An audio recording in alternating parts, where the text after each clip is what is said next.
This morning, I was looking at this book that's open on my book holder, and it's actually the Tao Te Ching from Lao Tzu. And I just read a page each day. And if I feel like flicking it over, I'll flick it over. If not, I'll just stay on the same page. And this certain page has been open now for maybe the last week. And I read it again this morning. I'm like, this is exactly what I was talking about yesterday when I was coaching my client. And I want to read it, I want to share it with you. Okay. It says, do you want to improve the world? I don't think it can be done. The world is sacred. It can't be improved. If you tamper with it, you'll ruin it. If you treat it like an object, you'll lose it. There is a time for being ahead, a time for being behind, a time for being in motion, a time for being at rest, a time for being vigorous, a time for being exhausted, a time for being safe, a time for being in danger. The master sees things as they are, without trying to control them. She lets them go their own way and resides at the center of the circle. And so the key thing is to see things as they are. Not to let your paradigm control you, but to see things as they are. And it's really important that you don't con yourself in those moments when there's something that, if it's time to be vigorous, well, then that's the time. That's what you got to do. If it's time to be in motion, that's what you got to do. But if it's time to rest, that's what you got to do.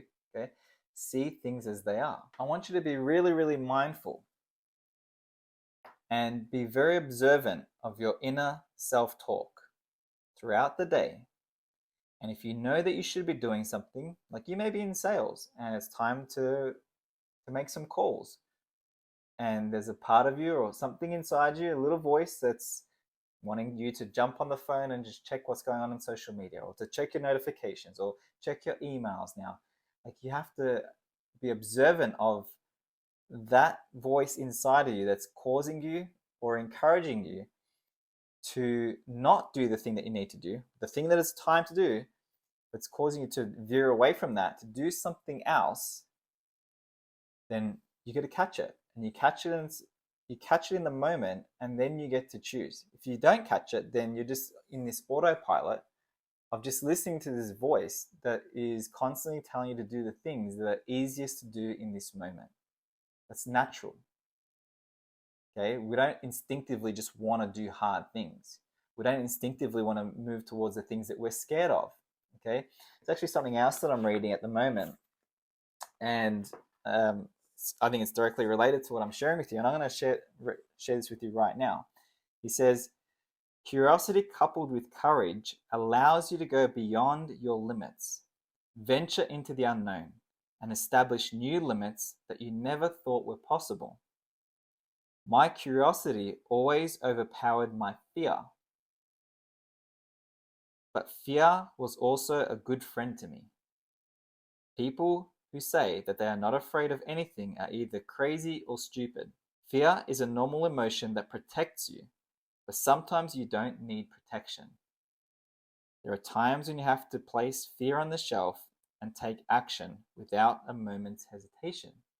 But once again, it's the same principle that the Tao is sharing here, that there is a time for everything. There is a time for fear, and then there's a time for courage.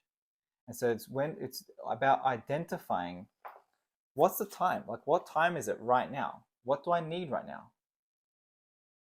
And not based on your paradigm, but what's it say? The master sees things as they are.